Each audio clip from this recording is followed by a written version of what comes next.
Hello, my friends. I made this for. My name is Lauren, and today is another day to talk about toxic spirituality.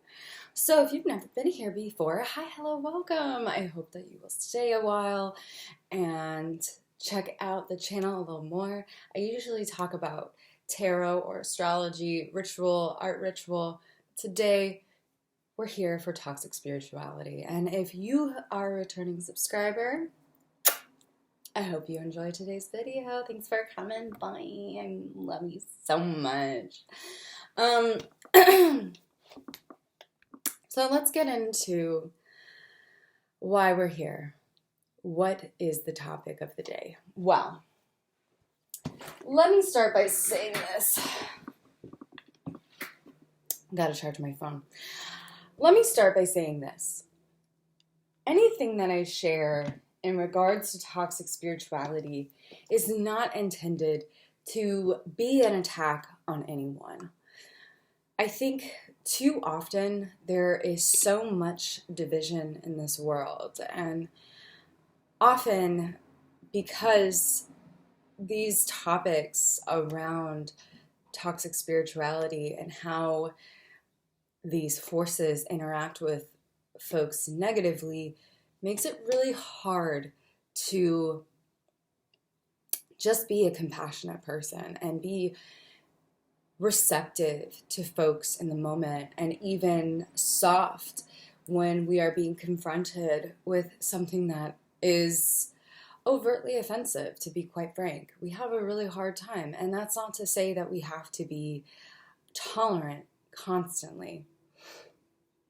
But I do believe that we as a society require a little bit more softness. So this is just a reminder that even though I feel this way and feel passionately about these topics, it is not to say that anyone who opposes these concepts is just wrong off the bat and should be totally dismissed. I just think we need to have more compassionate conversations, and that can be super hard. But with that said, yeah, let's get into it. Purity culture. Purity culture is super prevalent in our society, especially if you grew up in the Christian faith, as I did. And I am seeing this purity culture come back with a vengeance in the spiritual community. Now, I have kind of dabbled into talking about purity culture within the spiritual community when I talked about the binary problem, the good, the bad, the binary, because this does fall under that binary category. But this purity culture within spirituality is something I really want to highlight today because of how toxic it is for folks. So, what is purity culture? So, if you saw my other video about the binary, purity culture basically equates to this. There are certain things that are better for you and certain things that are worse for you. This can be in the form of thoughts. You have pure thoughts or positive thoughts so that you can ensure that your body stays healthy, which again is super toxic because it has us bypassing certain emotions because we want to avoid those emotions so that we do not attract sickness, which again, super problematic, especially for folks dealing with chronic illness, because it says to those folks, well, it's your own fault. And that is victim blaming. That is incredibly toxic. That keeps people from getting help or asking for help. And it does not serve folks that are vulnerable. Dealing with chronic illness is a huge issue. It's difficult. There's chronic pain. There's a lot of shit that can happen to people. And saying it's because of their energy attracting it in, or saying that they just need more positive thoughts, negates one, their very real experience and blames the victim for why they feel so shitty or just don't feel good, why they're dealing with something that for a lot of folks, if you have chronic illness, can take up a lot of time, a lot of energy, and just really deplete you.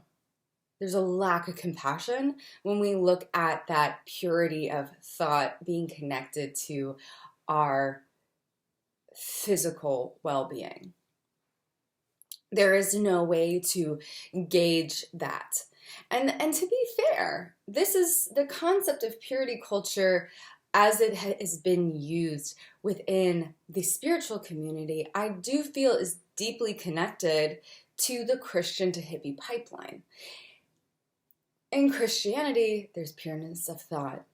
There is keeping your thoughts pure, right? And this is, again, that purity culture is mirrored so deeply in our spiritual community. And I believe it's because it's familiar. I believe people feel comfortable believing it because it feels familiar from our Christian upbringing. Not that everyone who believes in this purity culture is Christian, but I myself included, a bunch of Christian upbringing can start to say that this purity is not problematic. So this is why, one big reason why the focus on purity is problematic for me. Because I've definitely seen folks attribute their illness to thoughts. And the problem, again, with thinking that our thoughts create our reality like that is it negates other factors such as environment, our genetics. These are two things that highly influence our ability to get sick with certain illnesses. For example, recently there was a study that came out about a high school in New Jersey. In this high school in New Jersey, a rather large population compared to the rest of the world was being diagnosed with a very serious brain tumor, and a very rare sort of brain tumor. Now, what people are trying to understand is what maybe is happening within that school that is leading to an increase of this brain tumor. If we were to say, well, it was probably what those people were thinking, then we're negating the very real likelihood that it's more of an environmental happening rather than a pseudoscience happening, right? Those people did not all think the same thing, right? I just failed to believe that. And if we're going to prevent this rare form of brain tumor in the future, we can't just simply look at the situation and go, maybe if they just said more mantras. It just doesn't hold up. It might feel good in the moment to be like, yeah, I think really positive and I feel so healthy. It's not to say that how we think doesn't impact our mental health. However, putting the emphasis on our thoughts, again, I think depending on when this comes out, talk about this in my video about high and low vibration. I've talked about this in the binary. It's very much connected where there is this focus on the purity of our thoughts because otherwise we will attract illness. No. That's bullshit. And again, it goes back to it's really insulting for folks that have chronic illness or were even just born with illness. Did their mother just think about negative stuff too much during pregnancy? That just doesn't make space. It doesn't make space, and it negates people's very real experiences. So that's one way purity culture is really fucking toxic. Another thing about purity culture in the spiritual community is it's often very closely attributed to food. And I talk about this in my video about the binary as well. Obsession with food purity I believe is a just the newest form of a eating disorder. Point blank, period. That might really annoy some people to hear, but as I said in my binary video, it's really hard to hear people put an emphasis on the purity of food because there are so many people that live in food deserts and lack access. And of course, when we focus on the purity, we forget about the folks that just lack actual access to fresh food. Again, living in Philadelphia, there's so many food deserts where people are having to buy their groceries from what we call a poppy store. It's a corner store, a bodega. There's not a lot of fresh vegetables there, but this is the closest access so many folks have to fresh food. They can maybe get cheese, meats, milk, those kind of fresh ingredients, but as far as vegetables or fruit, those are going to be so limited. So just having any access to fresh food is a huge privilege in my book. We have to check our privilege when we're talking about purity. That's not to say, again, that purity of food or like fresh food is not important, or even water that is uncontaminated isn't important. But unfortunately, when we start to focus on our access to purity of food rather than collective access to fresh food, we are negating or just trying to work our way around very real systemic issues. Because these issues, as I can see, as I saw it as a teacher, it impacts our children, the next generation, not having access to fresh food, nourishing food. That to me is the biggest injustice, and something that I wish more folks in the spiritual community focused on, had a bigger emphasis on shifting and changing. That's not to say folks who are just making their own food and focusing on their own health are selfish. I just think collectively we need to change how we talk about food in general so that we are being more, expansive around our ideologies related to food. And then, folks, the last thing I want to talk about with purity culture is this focus of purity in relationships.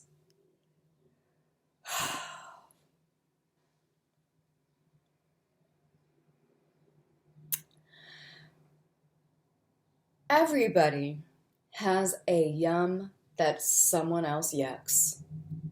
You know it. I know it.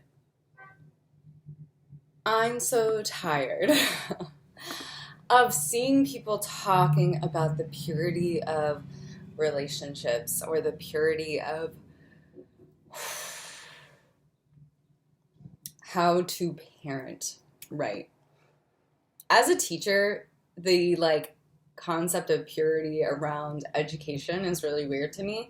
Everyone has their own theories around education. I have strong feelings about access to education and how there's inequality in this country. And that's its own video. But I see so many spiritual parents or spiritual couples really focused on this concept of purity. And I feel like we as a society just need to make more space for options, make more space for folks with differing ideas. Some folks, the purity of their purity, again, it's in air quotes because it's different for every person's ideology. For some folks, that's being in multiple relationships and having that non-monogamous flow of relationships. And for other people, it's going to be that union of just one and two. For me, it's me and my boo. That's it. That's great. But who knows, man? There's no one size fits all. But actually, before I leave you, I want you to think about this. What is pure for one is not pure for all. And how can we make more space of being compassionate so that we are not negating somebody else's yum? Anyhoozle, I hope that was supportive. This is just a rant. Don't focus on purity. Just focus on what feels good to you. What is pure for one person might be a absolutely no thank you for another. But with that said, friends, ain't no wifey. Have an amazing, have an amazing day, and I'll see you in the next one. Bye-bye.